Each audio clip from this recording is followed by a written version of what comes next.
الحمد لله حمدا كثيرا طيبا مباركا فيه كما يحب ربنا ويرضى.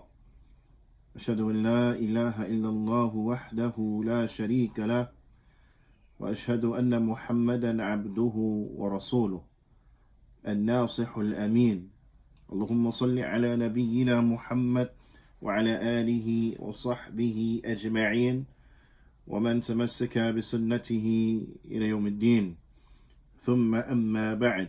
Alhamdulillah ala ni'mat al-Islam wa sunnah.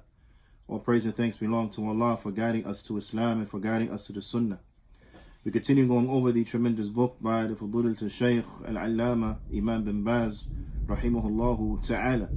The book which is entitled Durus al-Muhimma li'amat al-Ummah, important lessons for the general masses of the Ummah.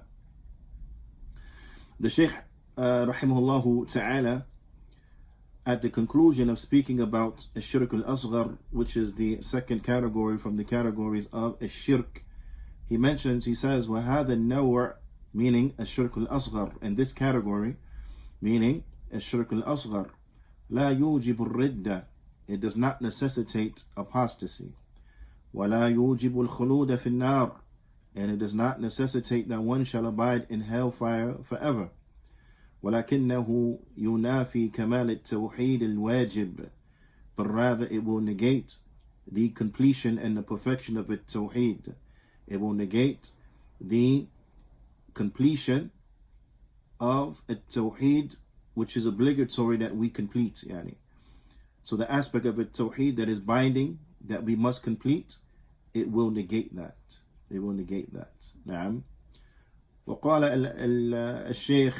الشيخ عبد الرزاق بن شيخ عبد المحسن العباد البدر حفظهم الله تعالى, he says, بعد أن بين الشيخ رحمه الله تعالى اختلاف هذا النوع عن الأول الذي هو الشرك الأكبر في الحد, ذكر أنه يختلف عنه في الحكم. Is that after the Shaykh had explained the difference between this category and the first is the major shirk, الشرك الأكبر, major shirk. After explaining the difference between this category and the first category as relates to their definition, ذكر أنه يختلف عنه في الحكم, then he mentioned that it also differs from it in ruling, meaning that the ruling and that which is connected to it, it differs, meaning for the one who embarks upon it. فهذا النوع, so this category, meaning Shirk al-Asghar, لا يوجب الردة, it does not necessitate that one will leave Islam. It does not necessitate apostasy. ولا يوجب الخلود في النار, and it does not necessitate that one will stay in hell forever. Whereas Shirk al-Akbar, when one embarks upon Shirk al-Akbar, then this is that which will remove an individual from the religion. Now, this will constitute apostasy. When the Shirk al-Akbar falls upon an individual, then this will constitute apostasy. And also, the one who dies upon Shirk al-Akbar, the one who dies upon major shirk, that it will necessitate that that individual stay in hell forever. ومن وقع في شيء من ذلك لا يكون مرتدا, whoever falls into anything from the minor shirk, then this does not mean that that person has become an apostate. That whoever falls into something from the minor shirk, this does not render an individual as an apostate. أي لا يكون كافرا كفر الأكبر الناقل من الملة, meaning that it will not constitute major disbelief, that a person as such will become a kafir because they have fallen into the major disbelief that will remove a person from the religion. وأيضا إذا مات على ذلك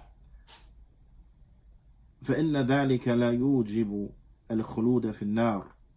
And likewise, if a person were to die upon something from the minor shirk, then that will not necessitate that that individual will have to abide inside of the hellfire forever. It will not necessitate nor will mean that an individual will have to abide in the hellfire forever. And these are the differences between these two categories. However, it is important that each and every one of us give some thoughts and some contemplation on this. And that is that the ulama, they differ. The ulama, rahimahumullah ta'ala, they differ as relates to the ruling of the one who dies upon minor shirk. The Shaykh, he mentions, he says, al-ulama, rahimahumullah ta'ala, اختلفوا في من مات على الشرك الأصغر. They differ as relates to the one who dies upon minor shirk. هل يدخل في قوله تعالى? Will they enter into Allah's statement? إن الله لا يغفر أن يشرك به. That Allah does not forgive that partners are associated with Him in worship. And Allah does not forgive that an individual makes shirk with Him. Allah does not forgive this. So the one who dies upon minor shirk, will they enter into the general meaning of this ayah? Na'am. فمن العلماء, so from the ulama, من قال هو داخل فيها لعموم الآية. Some of the ulama, they say, rather, this individual will enter into it. The one who dies upon minor shirk, he will also enter into this, the meaning of this ayah, due to its generality, due to the generality of the verse. Then they will enter into those who had made shirk, of which who will not be forgiven. Na'am. So some of the ulama, they say yes, they will enter into it. بمعنى, meaning أنه إن مات على هذا الشرك لا يدخل تحت المشيئة. Meaning that if they die upon this type of shirk, then they will not be eligible or fall under the mashi'ah, meaning they will not have the eligibility of being forgiven for their shirk, but rather they will have to be punished. That they will have to be punished. That the option of them just being forgiven by Allah subhanahu wa ta'ala for the sin in which they had done, they are not eligible for this. And therefore, they will have to be punished. They will have to be punished. بَلْ لَا بُدَّ أَنْ يُعَذَّبْ. But rather, they will have to be punished. Naam. Because as we know from the other sins, naam, from the other sins, is that what? Is that we are under the Mashi'ah. Meaning that Allah subhanahu wa ta'ala, He will either forgive us for committing those sins, or we will be punished in the hellfire to be cleansed from those sins, and then we will leave the hellfire and be entered into the Jannah. Naam.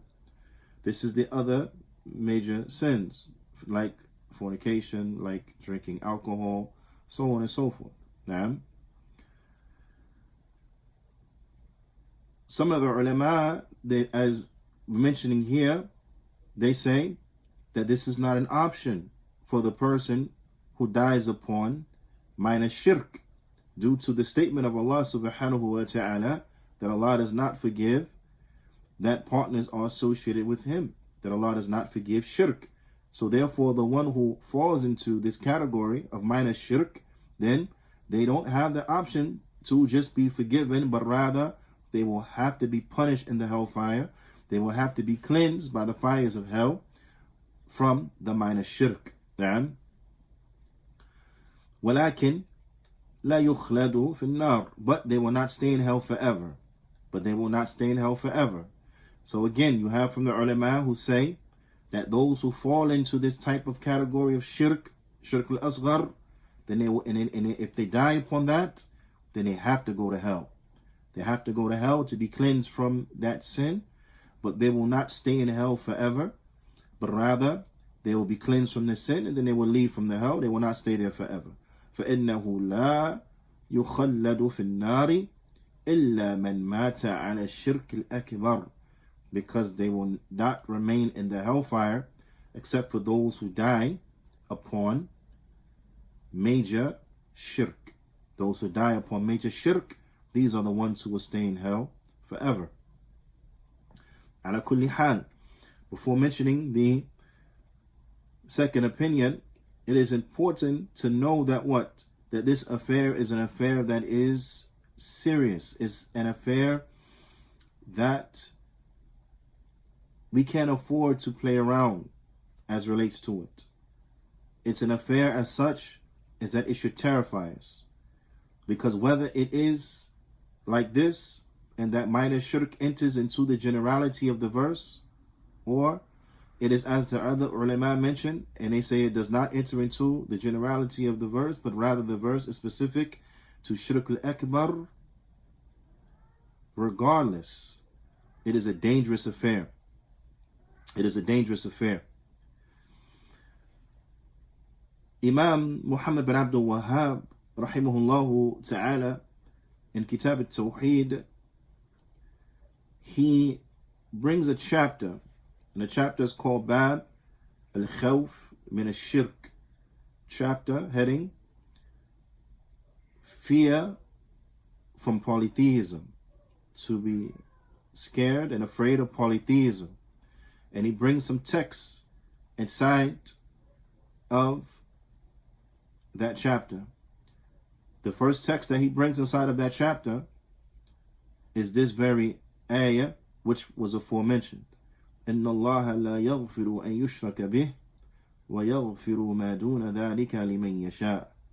That Allah does not forgive that partners are associated with him in worship, but he forgives other than that to whom he pleases. He forgives other than that to whom he pleases.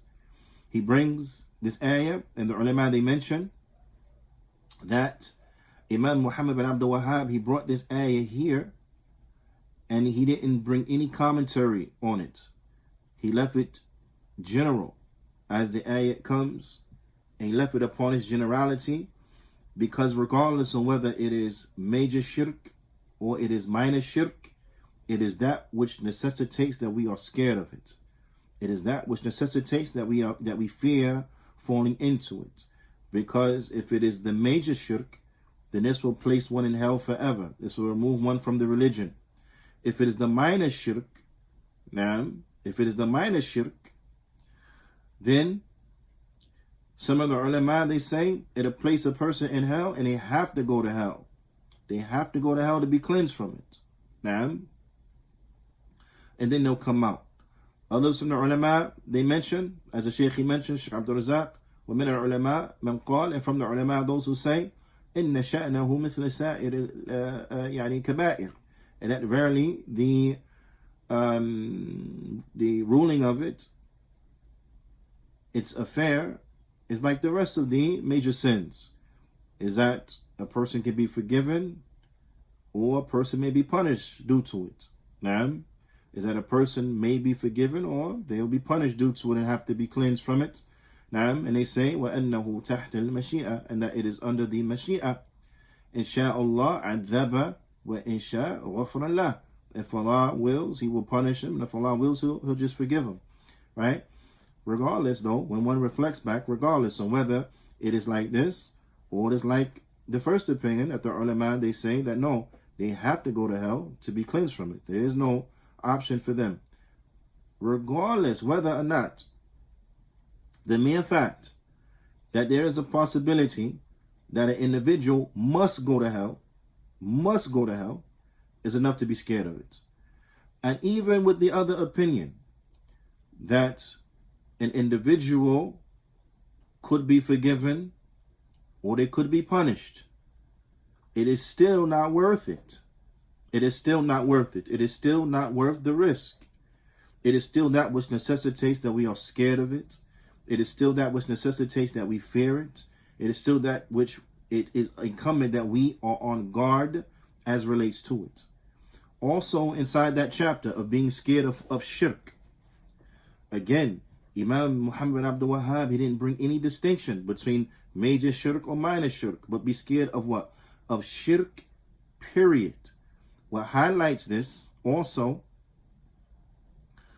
is the hadith in which he mentions inside of that same chapter, where the Prophet ﷺ, he said, أَخْوَفُ مَا أَخَافُ عَلَيْكُمْ, and that which I fear the most for you is الشرك الأصغر, is the minor shirk. فَسُئِلَ عَنْهُ فَقَالَ الرِّيَاء, and the Prophet ﷺ, he was asked about what is the minor shirk, and the Prophet ﷺ, he responded by saying الرِّيَاء, showing off. Now, and the details of showing off were mentioned in previous classes. على كل حال, it is very clear here that it's the mentioning of minor shirk, because what, whether it's major or minor, shirk necessitates that we are scared of falling into it. And then he brings a hadith of the Prophet sallallahu alaihi wasallam عن ابن مسعود رضي الله تعالى عنه قال رسول الله صلى الله عليه وسلم من مات وهو يدعو لله ندا دخل النار, that whoever dies and they are worshipping along with Allah a rival, they are worshipping something else along with Allah, then they will enter into the fire. Rawahu al-Bukhari, it's collected by al-Bukhari. Naam. This also what is general. Whoever dies and they're calling upon something other than Allah, naam, then they will enter into the fire. This is what we have to be scared. We have to be scared of falling into Shirk al-Asghar, and we have to be scared of falling into Shirk al-Akbar. We have to be scared. So we have texts that clearly point to Shirk al-Akbar, like the last one mentioned, and then we have texts which clearly mention Shirk al-Asghar. Naam, that was mentioned that we have to be scared. So whether it's the major shirk or the minor shirk, we have to be scared. And then we have those texts that are general, which could imply either or. Like in the first ayah mentioned, إِنَّ اللَّهَ لَا يَغْفِرُ أَن يُشْرَكَ بِهِ, that Allah does not forgive that partners are associated with Him. Naam. So, ala kulli hal, it necessitates that we are scared of shirk, period. Whether it's minor shirk or it is major shirk, that we are scared of shirk. That there is no degree or level of shirk that is deemed to be acceptable. There is no level of shirk, no degree of shirk that is acceptable. We have to be scared of falling into polytheism, period. Whether it's major polytheism or it is minor polytheism, we have to be scared of falling into polytheism. And we have to teach our children what is polytheism so that they can stay away from it. We have to teach our children what is it tawheed so that they may implement it. We ourselves have to know what is it tawheed so we implement it, and what is a shirk so we can stay away from it. Now, it is incumbent, because these affairs are too important. The greatest obligation and the greatest commandment is the commandment to establish tawheed. Now, the greatest obligation and the greatest commandment, that it is the commandment to establish a tawheed. And the greatest prohibition and the most dangerous of the affairs is what? Is a shirk. The greatest prohibition is a shirk. The most dangerous affair, then it is a shirk. So we have to stay away from shirk, the big of it and the small of it, the major of it and the minor of it. We have to stay away from it. Now, Imam Muhammad Abdul Wahhab, he also brings inside of the aforementioned chapter the hadith that is collected in Sahih Muslim and Jabir radiyallahu ta'ala anhu أن رسول الله صلى الله عليه وسلم قال من لقي الله لا يشرك به شيئا دخل الجنة ومن لقيه يشرك به شيئا دخل النار. That whoever meets Allah while they are associating partners with Him, then, whoever meets Allah and they are not associating partners with Him whatsoever, and they are not associating anything with Him as a partner, then they will enter into Jannah. Whoever meets Allah and they are not associating anything with him as a partner, then they will enter into the Jannah. And whoever meets Allah and they are associating something with him as a partner, then they will enter into the fire. And they will enter into the fire. This hadith is a hadith that should scare anyone. If we want to escape the fire, then we have to stay away from the shirk. And also this hadith is an encouragement. It's an encouragement to establish a tawheed. It's an encouragement to make all of one's religion sincere for Allah subhanahu wa ta'ala. It's an encouragement for one to make all of his deen sincere for Allah subhanahu wa ta'ala. Because whoever meets Allah and they are not associating anything with him as a partner, then they will enter into the Jannah. Then they will enter into the Jannah. And also in the same hadith, which shows us how this is something that we should be concerned for ourselves. That we should be concerned for ourselves. And likewise, we should be concerned for our children. Now, we should be concerned for our children is a statement that Allah subhanahu wa ta'ala, he informed us that Ibrahim al-Khalil, he said, وَجْنُبْنِي وَبَنِيَّ أَن نَعْبُدَ الْأَصْنَامِ, and keep me and my offspring far removed from worshipping the idols. Keep me and my offspring far removed and away from the worshipping of idols. From the worshipping of idols. Naam.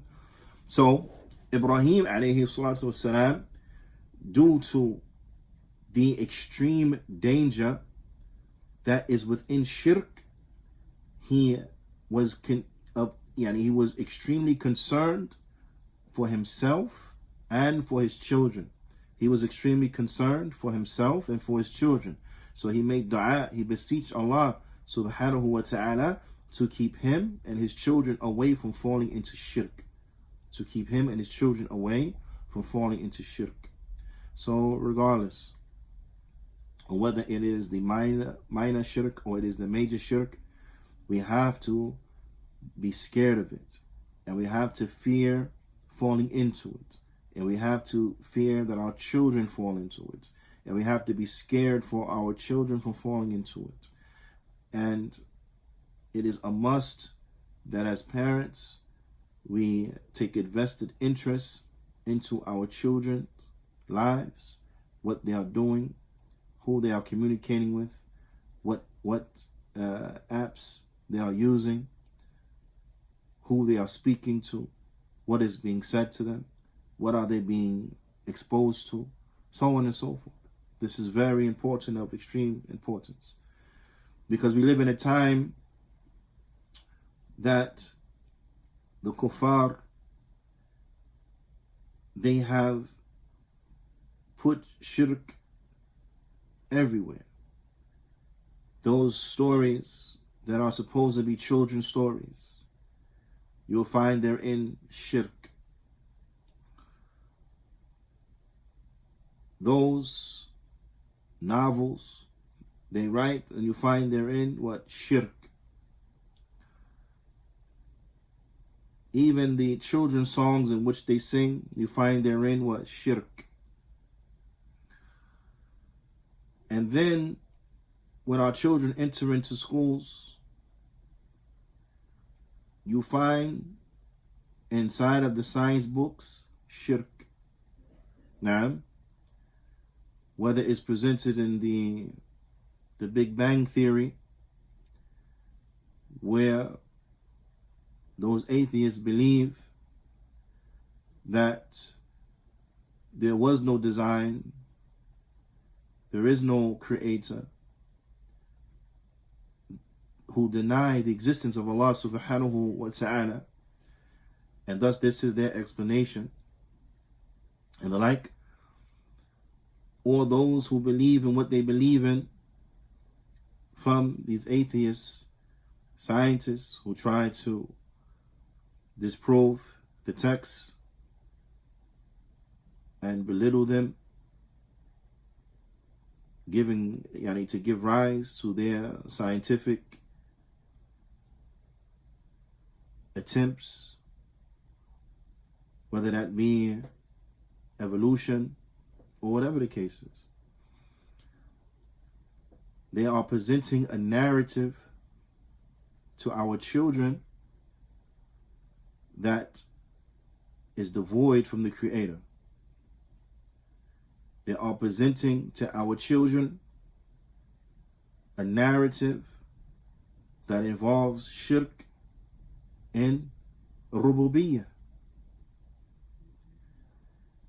The type that even the polytheists of Mecca, even the polytheists of the Quraysh, they believed in Tawheed al-Rububiyyah. But you have individuals who are writing these textbooks, some of them, who they are atheists. They don't believe in the existence of Allah subhanahu wa ta'ala. They don't believe even in a Tawheed al-Rububiyyah. So I want you to reflect on this. These are individuals who have an aqeedah that is even worse than the aqeedah of Abu Jahl. Even worse than the aqeedah of Abu Jahl. Worse than the aqeedah of the Quraysh, the polytheists of Quraysh. And this is what our children, they are being exposed to. And then, not to mention, in popular culture, those books and those movies that come and they are putting the ancient myths and portraying these false deities from these ancient myths, whether it be the myths from the Romans or from the Greeks and so on and so forth. Then they make movies based upon this mythology, where they have the god of such and such represented and the other god of such and such represented, and so on and so forth. And these are being passed off as just movies, being passed off as just cartoons, so on and so forth. And then our children, they are consuming this.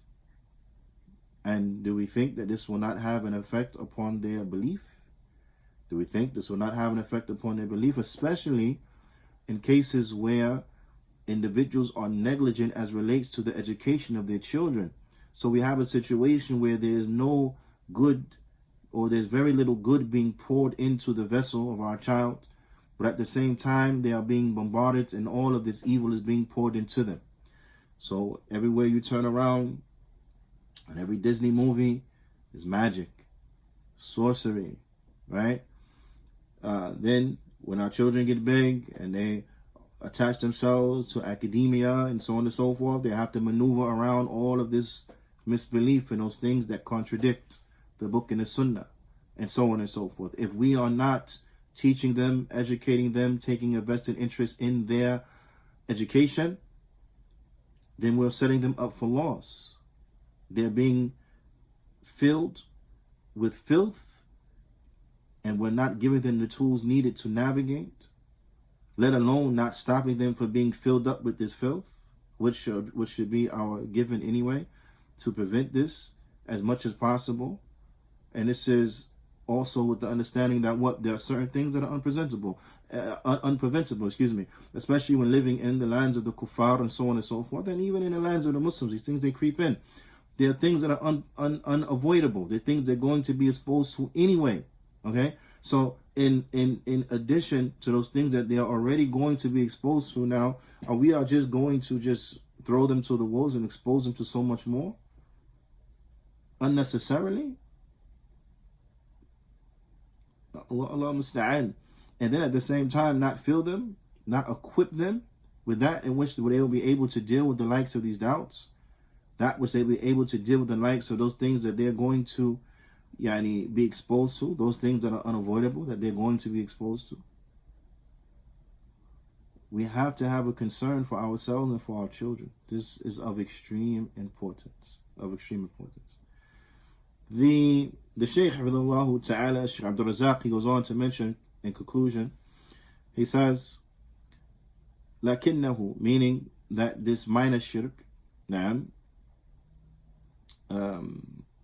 he goes on to mention the statement of Imam bin Baz. Imam bin Baz, he said, لَكِنَّهُ يُنَافِي كَمَالَ التَّوْحِيدِ الْوَاجِبِ, but rather this will negate the completion of the obligatory tawheed. It will negate the completion of the obligatory tawheed.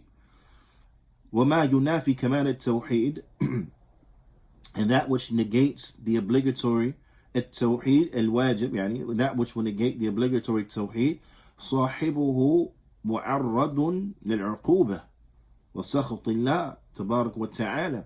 Then the person, anything that will negate the completion of a person's tawheed, then that individual is subjected potentially to the punishment. They open themselves up and subject themselves to potentially being punished by Allah subhanahu wa ta'ala, and having Allah be angry with them, having Allah Azza wa Jal be angry with them. So now I want you to think about this again, that the Shirk al-Asghar, although a person won't stay in hell forever, it will negate the completion of the obligatory tawheed, which would expose the individual potentially to being punished by Allah, and that Allah will be angry with them. Just these things alone, doing something that will make Allah angry with you is enough to be scared of falling into that thing. Is enough to make us want to stay away from that thing. Is enough to make us be scared and fearful that our children will fall into the likes of that. The Shaykh, he goes on and he says, لأن الكمال كمالان, because as relates to being complete and completing, then it is of two types. It's of two types. Kamalun wajib. You have a kamal, you have a completion that is wajib. It has to be completed. It has to be completed. وَيَأْثَمُ الْعَبْدُ بِتَرْكِهِ وَيُعَرِّضُ نَفْسَهُ لِلْعُقُوبَةِ. It is the completion that must be completed. The slave, if he abandons it, then he will subject himself to being punished. He would be sinful, he will be in the wrong, and he will subject himself to being punished. He will subject himself to being punished by Allah subhanahu wa ta'ala. So when it comes to that establishing and completing of what needs to be complete from a tawheed, then it is a must. We have to establish it. If we don't, then we will be in the wrong, we will be sinful, and we will be subjecting ourselves to potentially being punished by Allah subhanahu wa ta'ala. So therefore, anything that will negate that completion, we have to be scared of it. We have to be on our guard as relates to it. We have to learn what it is, so we sidestep it and we stay away from it. And we have to fear falling into it. And then you have a completion. The second type of completion is that which is mustahabba, kamalun mustahabbun. You have a completion that is recommended. إذا فعله زاد بذلك إيمانه. If he does it, then his iman will be increased. If he does it, his iman will be increased. وإن لم يفعل, and if he doesn't do it, لا يكون بذلك آثما, then he will not be sinful. He will not be wrong for not bringing about the additional completion. ولا معرضا للعقوبة, and he will not be potentially subjected to punishment. So that second type, that completion that is recommended, then that comes what? After the obligatory completion is done. It's already complete. And then a person goes, for lack of a better term, we say, that extra yard, he goes that extra mile, and so on and so forth. For going that extra mile, then a person, their iman will be increased and they will be rewarded for it. If they don't go the extra mile, but they go as far as they had to go, and they made the completion of it tawheed and establishment of it tawheed, then they're good, and they won't be punished for not going that extra mile. However, if they don't make it to the mile marker that they were supposed to make it to, if they don't make it that necessary distance, and I'm using distance as an analogy, if they don't make it that necessary distance, then now they are exposed to being potentially punished, and they have fallen into sin. They have fallen into sin. So therefore, it is incumbent and it is a must that we have extreme concern for the establishment of a tawheed, and we have extreme fear from falling into shirk, and we have an extreme concern of learning what is shirk so that we may avoid it. And we have an extreme concern not just for ourselves, but also for our children, to learn what is tawheed and to establish it, and to learn what is shirk and thus stay away from it. This is incumbent and this is a must. And then the Shaykh, rahimahullahu ta'ala, Imam bin Baz, he goes on to mention the third category of a shirk, but bi'ithnillahi ta'ala, we will save that until the next class. فنكتفي بهذا القدر وصلى الله وسلم على نبينا محمد وعلى آله وصحبه أجمعين وجزاكم الله خيرا.